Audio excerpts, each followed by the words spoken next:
வணக்கம். இன்றைய நமது அரசியல் அலசலில் தமிழக முதல்வர் மு.க.ஸ்டாலின் அவர்களின் தேர்தல் பரப்புரை உத்திகள் மற்றும் அவரது அரசியல் உறுதித்தன்மை குறித்து விரிவாக பார்ப்போம்.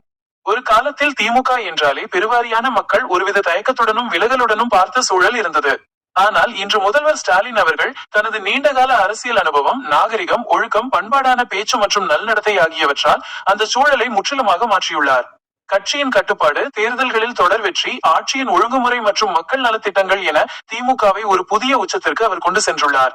இதற்காக அவருக்கு தனிப்பட்ட முறையில் எமது மனம் நிறைந்த நல்வாழ்த்துக்களையும் பாராட்டுகளையும் தெரிவிப்பதுதான் உண்மையான அரசியல் அலசலுக்கு அர்த்தம் சேர்க்கும். கடந்த கால ஆட்சியில் அப்போதைய முதல்வர் எடப்பாடி பழனிசாமி மற்றும் அவரது சகாக்கள் அரசு இயந்திரம் இயங்குவது பற்றி கவலைப்படாமல் தங்கள் சுயலாபத்தையும் பதவியையும் மட்டுமே சிந்தித்து தமிழகத்தின் வளர்ச்சியை கேள்விக்குறியாக்கி சென்றனர். ஆனால் தற்போதைய முதல்வர் ஸ்டாலின் அவர்கள் தனது நிர்வாக திறனால் சிதைந்திருந்த நிர்வாகத்தை சீரமைத்தார்.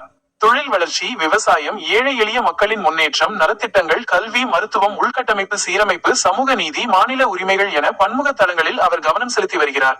கந்தலாக கிடந்த சாலைகளை சீரமைத்தது முதல் போக்குவரத்து ஒழுங்கு மற்றும் மின்சார பராமரிப்பு என ஆக்கப்பூர்வமான வேலைகள் மூலம் ஒட்டுமொத்த தேசமும் ஒற்று கவனிக்கும் வகையில் தமிழகத்தை மாற்றி காட்டியுள்ளார்.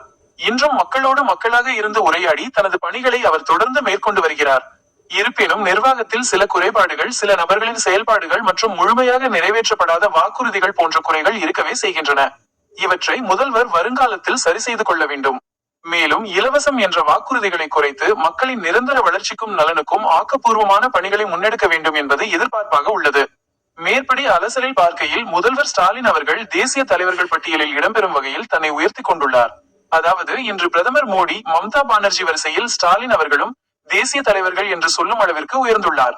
ஆகையால் முதல்வர் ஸ்டாலின் அவர்களின் ஆட்சி தமிழகத்தில் தொடர்வது அவருக்கு லாபமாக இருப்பது மட்டுமன்றி மக்கள் வளர்ச்சிக்கும் தமிழகத்தின் வலிமைக்கும் மாநிலங்களின் உரிமைகளுக்கும் பெரும் பலம் சேர்க்கும்.